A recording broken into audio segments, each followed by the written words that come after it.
स्वागत है आप सभी लोगों का हमारे YouTube चैनल निधि एकेडमी में। आज मैं आप लोगों को लघु ई और दीर्घ ई का लेखन, इसका उच्चारण और इनका प्रयोग हम शब्दों में किस प्रकार करते हैं, ये मैं आप लोगों को बताने वाली हूँ। बहुत सारे लोगों को ये एक समस्या होती है कि मैम हमको ना ये पहचान नहीं हो पाती कि कहाँ हम छोटी ई का प्रयोग करें और कहाँ पर बड़ी ई का प्रयोग करें। तो आज मैं आपको कुछ उदाहरण देकर तरीका बताऊंगी कि कैसे आप पहचान कर सकते हैं, शब्दों में कैसे सीख सकते हैं, और जब हम इनकी मात्राओं का प्रयोग करते हैं तो हम किस तरह से उनके लेखन में उनका प्रयोग करते हैं। ठीक है, तो चलिए सबसे पहले हम जानते हैं इनके बारे में। हम जानते हैं कि यहाँ पर जो ये हमारी लघु ई या दीर्घ ई है, ये क्या है, हमारे स्वर हैं। ठीक है, ये दोनों ही हमारे क्या हैं, स्वर हैं। हम जानते हैं कि स्वर हमारे उच्चारण काल के आधार पर दो प्रकार के होते हैं, जिसमें लघु और दीर्घ आता है। तो हम यहाँ पर देखते हैं कि लघु ई, एक हमारे पास आ गया लघु ई और एक हो गया हमारा दीर्घ ई। अब ये लघु ई, इनके बारे में थोड़ी थोड़ी चीजें आप जान लेना, परीक्षाओं में भी आ सकती हैं और ऐसे आपके जानकारी के लिए। तो सबसे पहले तो हमारे स्वर में ये दोनों वर्ण वो हैं जो किसमें माने जाते हैं, स्त्रीलिंग में माने जाते हैं। ठीक है, अगर आपसे कभी प्रश्न आए कि स्वर में स्त्रीलिंग कौन सा वर्ण है, तो लघु ई और दीर्घ ई को हमने स्त्रीलिंग में रखा है। ठीक है, हम जानते हैं कि ये जो लघु ई है, देखो लघु ई का मतलब क्या होता है, उच्चारण होता है इसका जल्दी से।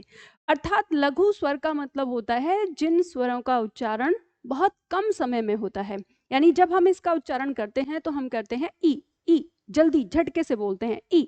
और जो दीर्घ होता है इसका उच्चारण हम थोड़ा सा खींच कर करते हैं, ई, इसका उच्चारण होता है ई, इस तरह से। और इसी उच्चारण पर हमारा लेखन भी निर्भर करता है। इसी उच्चारण पर हम सारे शब्दों को लिखते हैं और उनका उच्चारण करते हैं। ठीक है, तो दीर्घ में ये थोड़ा सा खींच कर बोला जाता है। अब हमें पता है कि जो हमारा लघु ई है, इसको हम किस तरह से लिखते हैं, तो हम इसकी मात्रा जब हम बनाते हैं तो इस प्रकार से हम बनाते हैं, यानी किसी भी वर्ण के आगे से घूमकर। जैसे कि हमने लास्ट क्लास में देखा था कि अगर हमारा व्यंजन है तो हम व्यंजन जैसे का के आगे अगर लघु ई लगाते हैं तो ये आएगा, फिर इसका उच्चारण क्या हो जाएगा, की। ठीक है, उच्चारण क्या हो गया, की। अगर हमने यहाँ पर व्यंजन लिया च, इसके आगे से इसको लगाया तो ये हमारा उच्चारण क्या हो गया, ची। अब ये किसी भी व्यंजन के साथ लगे, आप इसको क से लेकर ह तक, यानी जितने भी आपके पास व्यंजन हैं, किसी भी व्यंजन के साथ आप इस ई का प्रयोग करें तो इसका उच्चारण हमेशा ई ही होता रहेगा, और यानी उस वर्ण की ध्वनि के साथ, और साथ ही साथ वो झटके से बोलेगा। जैसे हमने कहा की, जैसे हमने कहा खी, गी, घी या ची, छी, जी, तो वो झटके से ही बोलता जाएगा। आपको हमेशा इसी ध्वनि को ध्यान में रखना है। और जब हम बात करेंगे दीर्घ ई की, तो दीर्घ ई हमारी इसकी मात्रा बनती है इस तरह से, और जब हम किसी व्यंजन के साथ इसका प्रयोग करते हैं तो यह व्यंजन में इस प्रकार से लगती है। ठीक है, और इसकी जो ध्वनि बनेगी वह भी हमारी इसी तरह से बनेगी, जैसे हम इसका उच्चारण कर रहे हैं कि ई, इसे खींच रहे हैं तो व्यंजन के साथ भी हम इसको खींच कर ही बोलेंगे, जैसे की, ची, छी, जी, घी, इस तरह से। तो आप साथ में उच्चारण करिए, जैसे मैं अभी आपको बता रही हूँ, तो उच्चारण करके उस चीज को सीखिए, तभी आप उस बारीकी को जान पाएंगे जो ई से संबंधित अशुद्धियां होती हैं। ठीक है, तो आपको ये पॉइंट यहाँ पर समझ में आ गया। अब ऐसे ही होता है, जैसे मान लो अगर मैं आपसे कहूं कि आप मेरा नाम लिखिए निधि, मैंने अक्सर देखा, हमेशा देखा है कि जब भी कभी कोई बोलता है आपका नाम क्या है, मैं कहती हूँ निधि, और वो हिंदी में लिख रहा होता है अगर देवनागरी में, तो हमेशा गलती करता है। उसे यही नहीं समझ में आता कि निधि को लिखना कैसे है। तो आप देखो किस तरह से आप इसे लिखेंगे। जैसे मान लीजिए कि नाम निधि आप लिख रहे हैं, तो सबसे पहले आप यहाँ पर ये सोचिए कि निधि शब्द का उच्चारण कैसे हो रहा है। तो आप निधि शब्द का उच्चारण कर रहे हैं निधि, यानी ध पर भी झटका है और न पर भी झटका है। तो आप जब झटके से बोल रहा है निधि, तो आप दोनों ही ई का प्रयोग क्या करेंगे, छोटी ई का प्रयोग करेंगे इस तरह से। लेकिन मैंने अक्सर देखा है लोग कैसे लिख देते हैं, ऐसे लिख देंगे, पहली को बड़ी बना देते हैं फिर बाद में इसको, या कुछ लोग इसको ऐसे बनाएंगे तो इसको बाद में बड़ी बनाएंगे ऐसे। तो ये दोनों में से कोई सा सही नहीं है, दोनों ही गलत हो जाते हैं। अगर हम पहले को देखें तो ये नी धी हो जाएगा और ये नी धी हो जाएगा, जबकि नाम क्या है, निधि नाम है। ठीक है, इसी तरह से विधि शब्द आएगा, जब विधि होता है तो विधि आप ऐसे ही लिखोगे। इस तरीके से, ठीक है। तो आपको उच्चारण के हिसाब से देखना है कि शब्द में हम किस तरह से लिखते हैं। तो बात यहाँ पर समझ में आई। अब इसी तरह से जैसे हम बहुत सारे शब्द लिखेंगे, जैसे हमने यहाँ पे निधि विधि लिखा, अब ऐसे हम लिख रहे हैं गीता, तो गीता शब्द आ रहा है तो हम लिख रहे हैं गीता, ठीक है। इस तरह से गीता हमने यहाँ पर लिखा, ठीक है। इसी तरह से अगर हम कहें मीरा, तो मीरा में हम यहाँ पर लिखेंगे मीरा। तो आपको उच्चारण पर ध्यान देना है। हमने बोला गीता, तो ये गीता हो गया, ठीक है। तो आपने गी, यहाँ पे शब्द आ रहा है। मीरा लिखा तो मी ऐसे आ रहा है। अब यहीं पे अगर मैं आपको तुलना करवाऊं कि आप अगर किसी शब्द को देखें, जैसे आप लिखने जा रहे हैं, आप अक्सर ये कहते हैं यहाँ पे से कि मैम हमको ना समझ में नहीं आता किस शब्द में कौन सी मात्रा लिखनी है। तो देखो, समझ में आएगा आपके उच्चारण के साथ। आप जब उस शब्द का उच्चारण करके देखेंगे, जैसे अभी यही शब्द है, अब मान लो ये जो गीता शब्द है, अगर आप इसको छोटी ई की मात्रा के साथ लिखते हैं, तो अब बताइए आप इसको क्या पढ़ेंगे? क्या आप इसको गीता पढ़ेंगे? नहीं, अब आप इसको पढ़ेंगे गीता, क्योंकि ये झटका हो गया, यहाँ पे ना जल्दी बोला जा रहा है, ई जो है वो जल्दी बोलेगी, तो ये हो जाएगा गीता। तो आपको समझ में आ गया कि शब्द तो गीता होता है, तो हम गीता क्यों करेंगे, तो आपको समझ में आ गया कि ये गलत हो जाएगा। अब ऐसे ही जैसे मीरा है तो मी आप बोल रहे हैं, अब आपने अगर इसको ऐसे लिख दिया तो बताइए क्या हो गया, ये मेरा हो गया। तो आपको ये बात समझ में आ रही है, ठीक है। इसी तरह से यानी ये गलत हो गया, आपका ये सही होगा, ये सही होगा जब हम इसको उच्चारण करके देखेंगे, ठीक है।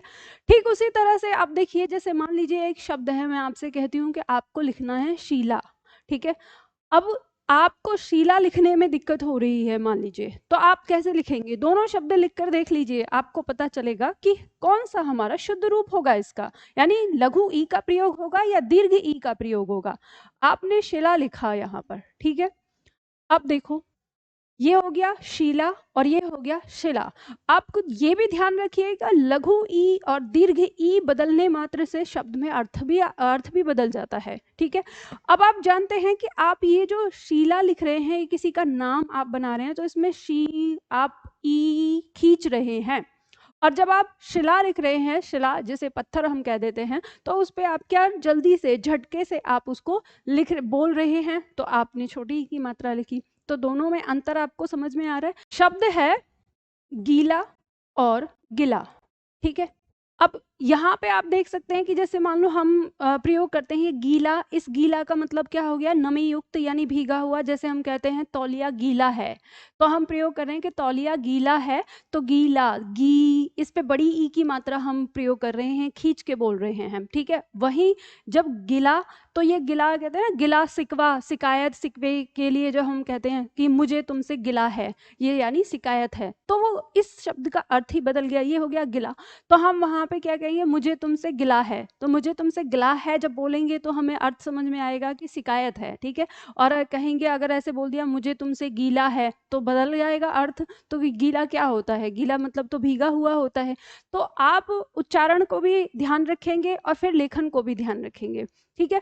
अब यही पॉइंट की मतलब आप ये कहेंगे कि मैम यही तो समस्या है कि समझ नहीं आता है क्या कैसे लिखें, क्या लिखें। तो इसकी ये समस्या कैसे खत्म होगी? आपको ज्यादा से ज्यादा अध्ययन करना पड़ेगा। अब लेखन से पहले आपको पढ़ना पड़ेगा। जो किताबें हैं आप उनमें उनको पढ़िए और उनमें शब्दों पर ध्यान दीजिए, फिर उनका उच्चारण करिए। जैसे मान लीजिए कि यहाँ पे जो कुछ भी लिखा है, अब इसी तरह से आपको ना किताब में मिल रहा है। अब आप किताब में पढ़ने जा रहे हो, आपने एक लाइन पढ़ी कि शीला माँ के साथ बाजार गई। अब आप वहाँ पे जब शीला शब्द को पढ़ रहे हैं, तो आपको ये पता चल गया कि इस तरह से लिखी हुई जो ई है वो बड़ी ई की मात्रा है, तो अब आपको इसे शी ऐसे करके पढ़ना है, शी, ठीक है। और वहीं आपने कहा कि शीला रास्ते में शिला पर बैठ गई, तो अब यहाँ पे इसे आप पढ़ रहे हैं सी और इसे पढ़ रहे हैं सी, ठीक है। तो आपको पढ़ने में ये ध्यान रखना पड़ेगा, और जब आप पढ़ने में उसको ध्यान रखेंगे, उस दिमाग में रखेंगे कि भाई क्या लिखा जा रहा है, क्या आ रहा है, तो फिर आपको ये अपने आप ही समझ में आने लग जाएगा, ठीक है। तो ये तो हो गया एक लेखन वाला कि जिसमें आपको ये बात नहीं समझ में आती कि कहाँ पे छोटी ई का प्रयोग करें और कहाँ पे बड़ी ई का प्रयोग किया जाए, ठीक है। फिर दूसरी समस्या आपको छोटी ई को लेखन में होती है, यानी छोटी ई को लेकर एक लेखन में और समस्या होती है। वो क्या होता है? जैसे मान लीजिए कि हम शब्द लिख रहे हैं, हमने एक शब्द लिखा, जैसे हमने लिखा स्थिर, ठीक है। उसी तरह से जैसे हमने लिखा अस्तित्व, हमने शब्द लिखा अस्तित्व, ठीक है।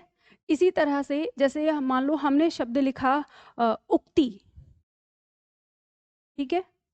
ऐसे ही शब्द हमने लिखा, जैसे मैं 4 शब्द लेती हूँ ताकि आपको इसी से ही समझ में आ जाएगा, बहुत ज़्यादा शब्द लेने की ज़रूरत भी नहीं होगी। जैसे शब्द आता है बच्ची, बच्चियाँ, ठीक है। जैसे शब्द ले रहे हैं हम बच्चियाँ। अब आप ये लेखन कर रहे हैं, अब इनमें क्या है, इन सारे शब्दों में आनी तो छोटी ई की मात्रा ही है, लेकिन लेखन में ये गलती हो गई, यानी ये जो लिखा हुआ है ये गलत लिखा हुआ है। तो आप इसमें क्या गलती हुई है वो आपको यहाँ पर ध्यान देनी है।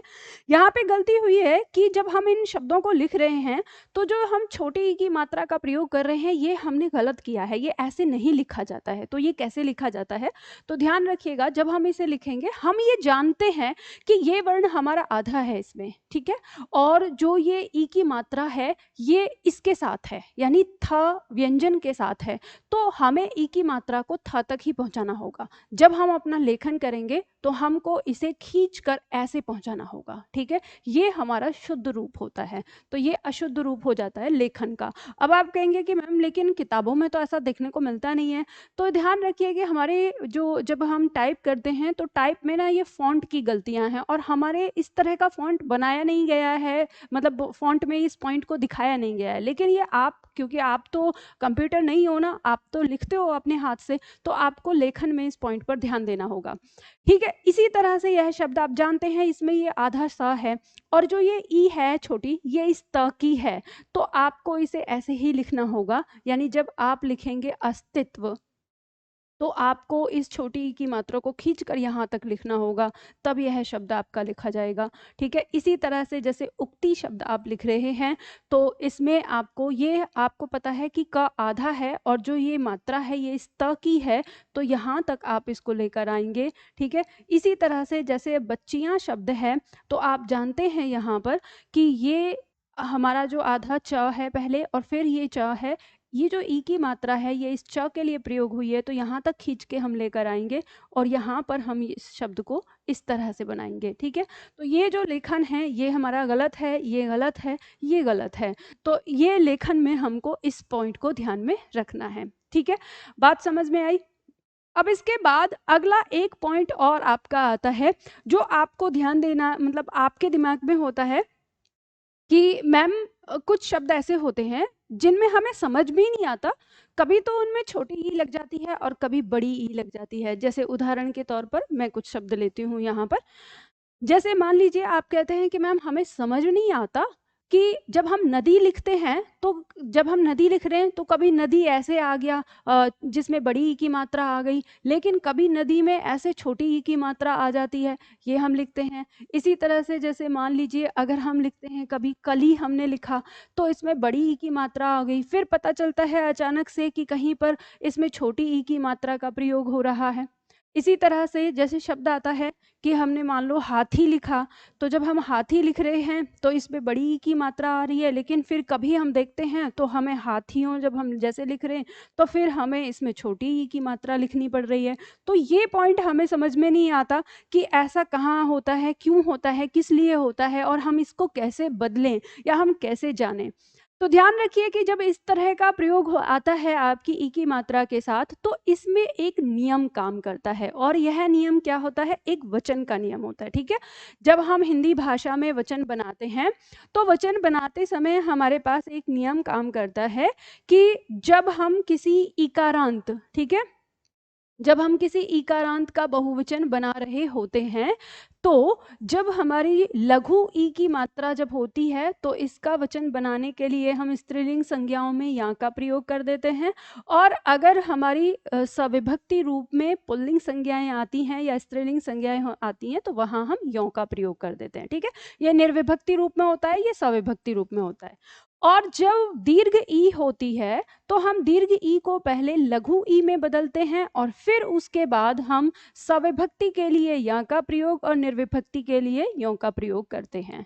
ठीक है, तो इस तरह से हम इनका प्रयोग करते हैं, ये वचन में आता है। तो इस अगर आपको ये पॉइंट ना समझ में आया हो कि मैम ये भी हमें विस्तार से बता दो, तो वचन की क्लास में मैं आप लोगों को इस चीज़ के बारे में बता दूंगी। तो अभी तो मैं आपको ई की मात्रा का प्रयोग बता रही हूँ। तो इसमें यही फिर नियम लागू होता है। तो क्या होता है कि जब हम नदी लिख रहे हैं तो नदी में बड़ी ई आई है, ठीक है, और अब जब हम इसका बहुवचन बना रहे हैं नदियां, तो हम जो ये दीर्घ ई है, इस दीर्घ ई को पहले लघु ई में बदलते हैं और फिर इसका बहुवचन बनाते हैं। तो हमें ये पता चलता है कि एक वचन में नदी में बड़ी ई की मात्रा है तो इसके बहुवचन में छोटी ई की मात्रा लिखनी पड़ेगी नियम के अनुसार। ऐसे ही कली में एक वचन में बड़ी ई की मात्रा है तो नियम के अनुसार हमें बहुवचन में छोटी ई लिखना पड़ेगा। इसी तरह से हाथी शब्द के साथ है, एक वचन में इसमें बड़ी ई की मात्रा है और जब हम इसका सविभक्ति रूप बनाते हैं तो वहां हमको लघु ई लगाना पड़ता है यों लगाने के लिए। ठीक है, तो इस तरह से ये यहाँ पर प्रयोग होता है। तो आपको ये बात समझ में आई? तो मैंने यहाँ पर ई के प्रयोग से संबंधित जो गलतियाँ होती हैं हमको लेखन में, बोलने में, वो सारी चीज़ें मैंने आप लोगों को यहाँ पर बताई। उम्मीद करती हूँ आप लोगों को ये जानकारी बहुत अच्छी लगी होगी और आपको समझ में भी आई होगी। इसी तरह की छोटी छोटी जानकारियाँ मैं आप सभी लोगों को देती रहूँगी। लेकिन फिर भी कुछ छात्र ऐसे मुझसे पूछ रहे थे कि मैम हमें पूरी क्लास लेनी है तो हम कैसे लें? तो उसके लिए आप सभी लोगों को पता है, आप मेरे एप्लीकेशन को डाउनलोड करिए। एप्लीकेशन का नाम है निधि एकेडमी। उस एप्लीकेशन पर आपको पूरा बैच मिल जाएगा। ठीक है, और बाकी क्लासेस आपको लेनी है, प्रश्नोत्तर आदि हैं, तो आप हमारे यूट्यूब चैनल से जुड़े रहिए, वहाँ पे आप लोगों को मिल जाएगा। ठीक है, तो आज के क्लास में हम इतना ही करते हैं, फिर मिलते हैं अगले वीडियो में अगले टॉपिक के साथ।